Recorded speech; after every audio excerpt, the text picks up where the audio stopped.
LA Chargers pulling off the victory after a controversial decision by their head coach to go for it on 4th and 1. What else is new? They slammed the door on the Vikings with a turnover from Minnesota. What else is new? Damn, before that last play, though, but you know what? Yeah. This Kirk Cousins, Kevin O'Connell marriage is headed for Splitsville. You think so? They just don't. It's dysfunctional. It's becoming more dysfunctional, and losses will make it more dysfunctional. And why do you say that? Let me hear. Well, yeah. like from the quarterback series. Remember after Kirk went freelance and called the quarterback sneak in Buffalo? Right. And Kevin O'Connell said to him afterward, I could have gotten you in a better formation. Now I think, like anything else, when someone gets in trouble for doing something that the boss says maybe you shouldn't have done, sometimes you get the passive-aggressive blowback where then all of a sudden it's like, hey, I'm not doing anything without permission. Like Kirk didn't realize yesterday after they got the first down with the running clock to get up to the line and spike the ball. He couldn't hear Kevin O'Connell over the crowd noise, and they were kind of like paralyzed, and it's tick, tick, tick, tick, tick. Yeah. They should have been able to spike it and have 3 shots at the end zone with calm and the ability to pick a play and move forward. That's what should have been done, and that should have been the plan before you get in that moment. You got to be thinking a step ahead. I don't want to blame it all on Kirk, but at some point, you're in year 11 in the National Football League. At some point, you recognize in a situation like that, the only thing you can do is run up to the line of scrimmage, spike the ball, and give yourself 3 shots at the end zone. They were so rushed, they were only going to get 2 shots, and that first shot was so hair on fire, frenetic, it was destined to end in tragedy. It never felt like there was a clean look, a clean chance to do anything. And so there's this idea that Kirk couldn't hear O'Connell. At some point, you got to take charge, Kirk. You just would You know. got to take charge. Yeah. You've been playing in the NFL for 12 years. I don't care about your stats. I don't care about anything but delivering in the clutch, winning games that you shouldn't win. And I know last year they won a bunch of games they shouldn't have won. And what happens is when you start doing that early, it creates a feeling among everyone in the organization. You're going to find a way. You're going to find a way. So the flip side is true this year. It's always something. It's always something. They have taken the Rosanna mantle away from the Chargers. This year the Vikings are the it's always something team. And every week it's going to be a fumble. It's going to be this. It's going to be that. But how many times have we seen that where the guy just goes up, to go up and spike it. You don't need a hall pass from your head coach to go spike the damn ball. You don't need to hear your coach to know go spike the ball and you get 3 plays. You're not going to get in trouble for doing that. No, I mean that's definitely weird. And so they get the 4th down conversion, right? There was 41 seconds left. Then they don't snap the next ball until I think it was 11 seconds. It was left. ridiculous. You're right. It was ridiculous. And what I want to say is, what the F does the quarterback to coach communication? You know how I knew how to spike the ball every time in my whole career? I looked over the sideline. The coach was going like this. Yeah. Right? I didn't need to go, wait, are you telling me spike or no spike? I don't know what that means. Can you talk into my ear? So, yeah, that was odd altogether, that much time went off the clock. 37 seconds when the play ended. Right. On the 4th and 5, right? So 26 seconds later.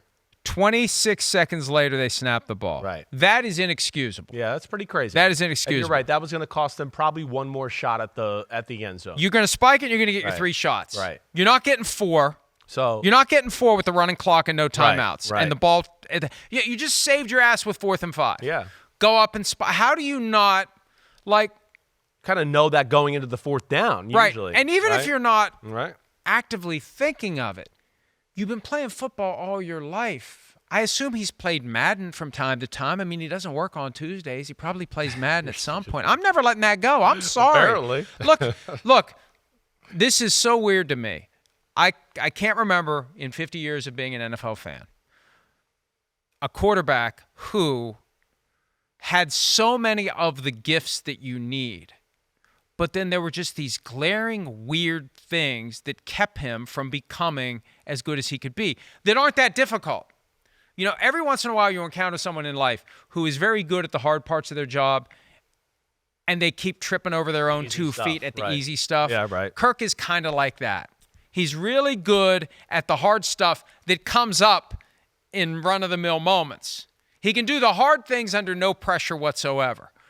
But you throw in some pressure, and he can't walk in a straight line without tripping and fall. It's just such a weird dynamic, and I think the Vikings are done with it. Yeah. I think they were done with it going into the season, and whether it's becoming a self-fulfilling prophecy or not, they're going to be done with him, and they're going to move on and try to find somebody else. And maybe they won't find somebody as good as he is. I don't know, but they're at the point where they recognize they need somebody different. It does seem like we're going that way. I understand your frustration, like I do. I will say, again, Kirk Cousins played awesome yesterday. But they lost. That you're right. I saw that after the Eagles game. All these great stats, and if they were doing it yesterday on the pregame shows. Kirk Cousins, historic. Justin Jefferson, historic. They're 0-2. Nobody gives a shit if it's historic. Well, they're 0-2, and now they're 0-3. That's all that matters. Where I just want you to be careful a little bit, and with the blame game is I just would say it's not all Kirk Cousins here. It's not. Now, listen, I wish the end of the game was better, too, and there's some things about him like you that I just go, what? I don't understand that, right? But at the same time, too, he was under pressure the whole game yesterday. Yes. The Eagles game was still under pressure, and your Vikings players just dropping the ball everywhere as far as fumbles. Yes. You saw Hawkinson fumble as you guys were going down. Ripped out. Right? First drive. Everything's going good. Out. You're going right down the field, and you're going, here they go. And I love T.J. Hawkinson. To me, that's a coaching imagine, thing, though. 10 days of harping on ball security, and the ball gets ripped out. On the first drive. Yes. I know. That was kind of like, and damn. The defense is, look, we love Brian Flores, but I asked Keenan Allen about this yesterday. Like, they don't make many changes, and they figure out what they're doing. And they knew that they're running a certain scheme yesterday, a lot of pressure, and they never pivot to anything else. I mean, at some point, you got to do the rope-a-dope because they know what you're doing. And the Chargers, as the game went on, it was not high scoring from the get-go. As the game went on, the Chargers' offense got better because they figured out what the Vikings were doing. They did. And then the Vikings don't pivot to something else. And maybe Brian Flores is doing all he can to whip up the best possible batch of chicken salad. Right. But you got to be able to pivot to something else once they start to figure out what you're doing. Yeah, I think that would be the thing I would look at, though, just because watching them the first 2 weeks of them, they're a little handcuffed with how much they can do on defense because they're just not that talented. And yesterday, it got into, now our pass rush can't even do anything because the Chargers do protect well, and now you don't have a really talented secondary. And I think there's we got to be careful and protect these guys or we'll get gashed everywhere. And then that just leads to 15 yards, 10 yards, shoom, shoom. I mean, 40 for 47 for 405. I mean, that's insane to be that efficient with that many passing yards and that many passing attempts, right? Franchise record catches for Keenan Allen. Personal high of 216 yards, and he threw a touchdown pass. Right? I think what he told me what it's called, the Keenan Special or something like that. It was in the game plan 2 weeks ago against the Titans, and they didn't use it. Yeah. But you know what he told me? When the guy's wide open, just throw it at him. That changes everything. Yeah. When he's wide open, it's like, because you can see it's a little behind him. But you just want to complete it at that point. Yeah.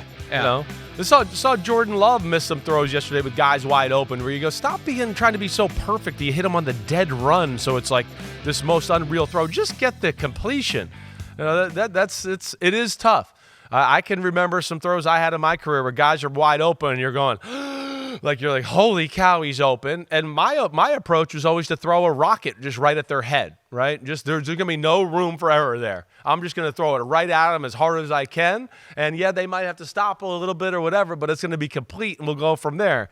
That was a good gutsy play call by the Chargers and Kellen Moore there. And their offense was pretty phenomenal. But then we get to the end of the football game. Well, we got and we got to take a break. So let's do this. Okay. And I got to say two things. One, speaking of rockets to the head, and this is a footnote to the game at best. Yeah. Justin Herbert threw a freaking piss missile at Donald Parham from 5 yards away. He caught it in self-defense. God. And and I can't believe he caught it. I mean, that thing was a rocket, and it was like not quite me to you, but it was pretty damn close. It was fourth down, right? That was a fourth down play, right? Yeah, right. And second, speaking of fourth down plays, that 4th and 1, maybe we'll find some time tomorrow to really delve into what went right with the Chargers, what went wrong with the Chargers. They've done this a couple of times and still won the game. Yeah. But we got to go. We got to Okay. move on to something else. All right, fine. But yet again, Brandon Staley making a key fourth down decision. I just and it didn't like blows the up call. his- That's all I'll say. I didn't like the call. You haven't run the ball all game, and then you give it to Johnny. We don't know who the hell you are I up the middle. laughed in the studio last night when you said that. I'm over here, and we're trying to be really quiet in the studio, and they give the ball to somebody that no one knows who he is. Well, since we're there, and I'm sorry to the control room, let's go ahead and talk about it real quick. Okay. Because Keenan Allen told me this after the game. Yeah. They wanted Justin Herbert to do a quarterback sneak. Yeah.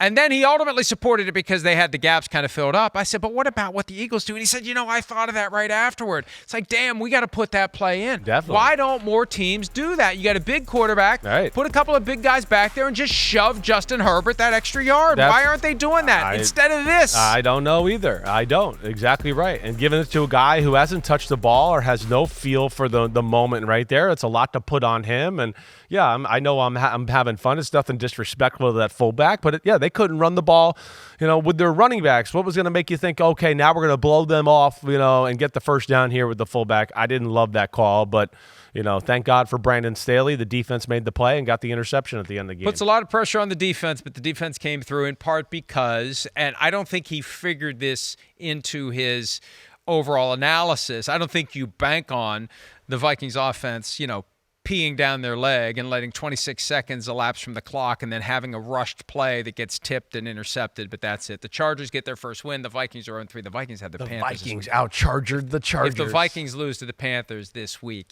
it's over, because then the Chiefs come to town the following weekend. Hi, it's Mike Florio. Thanks for watching PFT on YouTube. Hit subscribe for the latest news and analysis from Pro Football Talk.